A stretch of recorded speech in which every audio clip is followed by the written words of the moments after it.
welcome to our show, Wonders of the Wild, sponsored this year by Kimberly Park. My name is Shelby, and over the next few minutes, we're actually going to be spending some time together learning how you can create a better world for animals. But before we do that, I want to make sure that we do keep our social distancing guidelines in check. It looks like you guys are doing an awesome job already. You'll notice that every other row is empty, and then you want to be nice and spaced apart on those stickers between your friends. So great job, everybody. Now, I do promise that you will still get an up-close view of all of our animals, no matter where you're sitting today. This first animal, though, he's going to be pretty hard to miss, actually, all right? Draw your attention behind me. We're about to be joined by Fred, the capybara.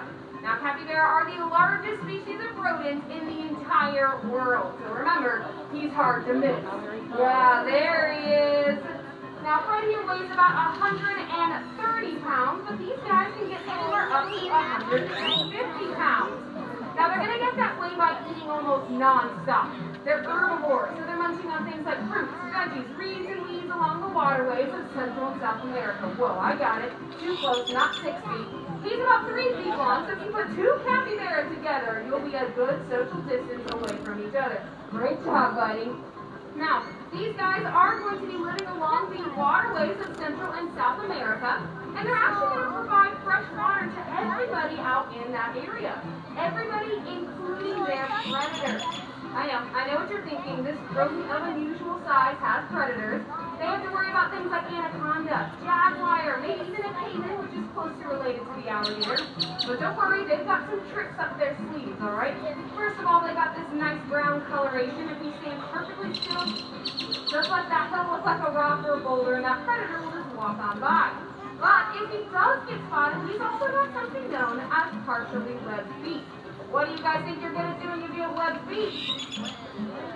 Swimming, that's exactly right. So if he gets spotted by one of those predators, he can take to the waterways lightning quick, where he can hold his breath for up to 5 minutes. And he can keep his eyes open the entire time. Now you might notice his eyes, ears, and nose are all right on top of his head. That means if he needs to peek out and see if that predator is still in the area, he doesn't have to show very much of his body at all. Well, looks like Fred is long gone back into the Amazon. That was Fred, our capybara. Thank you. He did swimmingly. Thank you. Now, a great way that y'all can help create a better world for Fred and other Central and South American animals is as simple as cutting back on your plastic water bottle usage. You see, those water bottles and lots of trash make their way to the ground, into the water, and on. The best thing you guys can purchase is one of those reusable water bottles. Take with you and keep using those to make sure you cut back on that plastic. It's going to create a better world for guys like Fred, as well as lots of others around the world. Now, this next animal is going to be very exciting. I promise you get a close view of all these animals. This one will be zipping through the treetops. So we're going to leave Central and South America and head on over into Africa. You guys might notice that another trainer, Katie, has shown up in the back there. So this next bird will be zipping back and forth between myself and her. So everyone stay seated, and you'll get a great view, I promise. We're going to be joined by Falco, our Trumpeter Hornbill. She'll be showing up from right over here, and like I said, making her way towards Katie there in the back. There she goes. Great job. Now, Falco here is a Trumpeter Hornbill. She gets that name from that large sort of lump on the top of her beak there. It's known as a casque. The casque is simply a hollow part of her beak. Wow. It's made out of parasitic stuff that our fingernails are made out of. And what's really cool about it is because it's hollow, it allows her to rattle that sound around and make a loud trumpeting call. Hence the name Trumpeter Hornbill. Now, how many of you guys have seen The Lion King, either the old animated or the new version? Yep, me too. You guys remember Zazu, right? Mufasa's right-hand man. That is a hornbill just like our trumpeter here. Now, Disney did take some creative licensing there with that hornbill. He's not necessarily a specific type of hornbill. He's kind of a lot of them. Yeah, let's keep our hands to ourselves, all right? We want to make sure everyone stays nice and safe, especially our birds. The Zazu there, he is sort of just a hornbill. You can't closely to a silvery cheek hornbill, maybe even a Jackson's, but there are all different types and shapes of hornbills as well. Now here at the Dallas Zoo, we use positive reinforcement, so that means that anytime we ask our animals to do anything, they're always going to get some sort of tasty snack for doing it. So every time that we ask these guys to come fly with us, we've got tasty snacks waiting for them in our hands. Falco here really enjoys grapes. Today we've got some apple chunks, so always a great mixture of things. I personally work really well for cupcakes, paychecks. Right now I do just about anything for a hug. You know what I mean, right? Yeah, these guys like to work for those grapes and apples, but it kind of changes animal to animal. Now kids, if you guys think this kind of sounds familiar, if you've ever heard your parents say something like, finish your dinner, then you can have dessert. Do your homework, then you can hang out outside.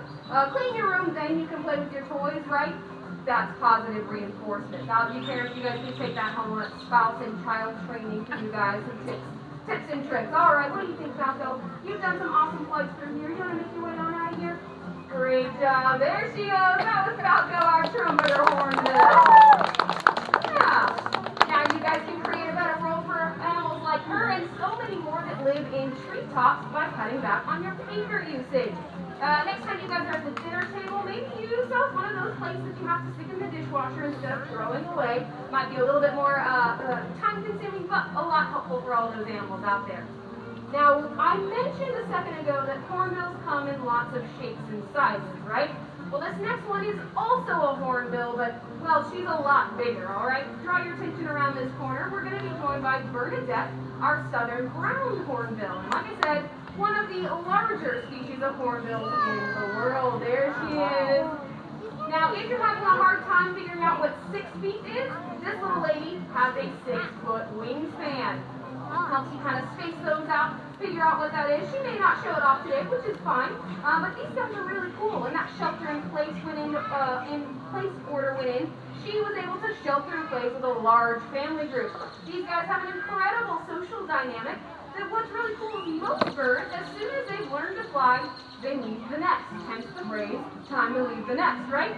Hornbills, southern ground hornbills are a little bit different. They actually spend several years in one very large family group learning how to be a hornbill. The younger ones will help take care of the babies and the hatchlings and so on and so forth until they learn how to be a great parent and then go off and make their own family. There she goes. That was Bernadette, our southern ground hornbill. Yeah, she did such a great job. Now, we've talked a little bit about conservation, right? I mentioned a few ways you guys can help create a better world. I want you to know it's not all doom and gloom out there, okay? There are some bright spots on the conservation horizon, and I think it's about time that I share with you one of my personal favorite conservation success stories. It's the story of the national symbol of the United States of America, the bald eagle. Ladies and gentlemen, this is Aurora. Aurora is a living symbol of one of the greatest conservation success stories of all time. It wasn't that long ago that bald eagle numbers dropped so low, so quickly that it's feared we would lose this majestic creature forever and never get to see one in the wild ever again. Don't worry, all right, something amazing happened. People just like you and I, we came together, we took notice, and we took action. We started to clean up the waterways with the bald eagle fish. We stopped using harmful pesticides. And we are so proud to say that after decades of hard work, the bald eagle numbers began to rise, and they are no longer on the endangered species list. Yeah! So thank you, Katie, and thank you, Aurora, for sharing with us your awesome conservation success story. You see, it just goes to show what little things that you and I do in fact have a huge impact on the animals and the people around us. So remember all the little things that you learned today to help create a better world for all different types of animals. And in fact, you can create a better world for animals around the world as well as in your very own backyard.